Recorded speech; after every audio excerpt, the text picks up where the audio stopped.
WDLC Country and Community on this Friday morning, and you can feel the excitement. It's coming up a couple of weeks away. Our Port Jervis Soapbox Derby, and friend of the show, I have Wayne Addy with me, our Assistant Director of the Derby, to get us all set, get us ready. We're a little more than 2 weeks away, Wayne.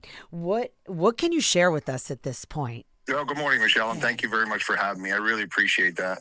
We had our first practice last weekend. It was great. I mean, we have a young field this year. A lot of new kids, which is always awesome to see. A lot of them who are aging out are now standing on the sidelines and not happy that they can't run soapbox anymore. But we've got a lot of new kids, and it was an awesome day. I mean, we had great weather. The wind was blowing a little bit, and I always tell the kids at the top of the hill, because a lot of them are a little trepidatious, that, if you don't want to use the ramp or you want to go in front of the ramp, you certainly can. And I did not have one kid not use the ramp. Every single one of them just wanted to use that ramp. So it was an awesome day. They're fearless when they're young, right? It's crazy. Yeah, it is. Unbelievable. Crazy is a good word. So the participants, now, what is the youngest age that you accept to the oldest when you say they age out?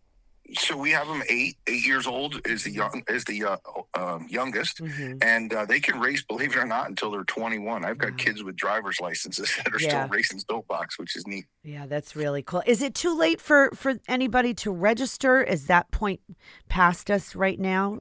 Yeah, that passed us. Unfortunately, we normally gear up and we start, looking for people or start advertising around March. We throw it up and people can sign up. Even if you don't have a car, you can sign up. But we just want the kids to be involved. We have a lot of generous sponsors that donate their cars for the kids to use.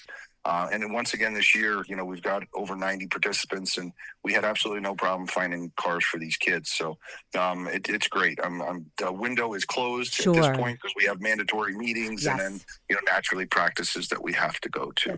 That's right. There are rules involved. So you know what? Absolutely. Leading into 2026, you and I will touch base, and then we'll put that out there. So let me ask you about the kids, though. Where are they? Are they primarily from this area, or is this such a thing, right? Because you've been doing this for a long time. Do they come from other areas to participate? So that's an interesting question. So what happens is basically Derby, we are a local race, what's called a local race, and there's other local races that are not necessarily close to us, but there is one that's pretty close, and that's up in Sullivan County. Liberty has a race. And so there's a gentleman's agreement between Derbies, and that is that if you live closer to Liberty, you go to Liberty's race. If you live closer to Port Jervis, you go to Port Jervis's race. So do we have kids from New York, New Jersey, Pennsylvania? Absolutely, we do. Yeah. But if there's a race that's closer to you, naturally that's the one. That's called your local, and that's where you would race. All right, we are gearing up for June 8th for the Port Jervis Soapbox Derby. So what can you recommend for a spectator? Well, here's what I'd recommend. I mean, Soapbox Derby Day is Sunday, June 8th. Yeah. We race all day. The kids will probably start racing at 8:30 in the morning. We have a great opening ceremonies. Between 12 and 1, we do an opening ceremony, kids parade, which is really neat to see. At that point, one thing that we started last year, which worked very well, we actually break for lunch so the kids can have lunch with their family because there's food vendors. We have food vendors at the event and other vendors there. But I run the top of the hill, and Billy McCarroll, who's my director, runs the bottom of the hill. It's interesting because I very seldomly get to see the bottom of the hill. I don't see it very often, but he will purposely, and I will purposely switch spots during the day because every single spot on that hill is cool to see. Yeah. So if you're going to come see the Derby, I just recommend whether you want to start at the top or start at the bottom, just make your way up the hill, watch it from every advantage because you see different things and different, expressions on the kid's face. And it's just an awesome day. It's an awesome day to see. It is an awesome day. And we're so happy that we're able to, collaborate with you guys.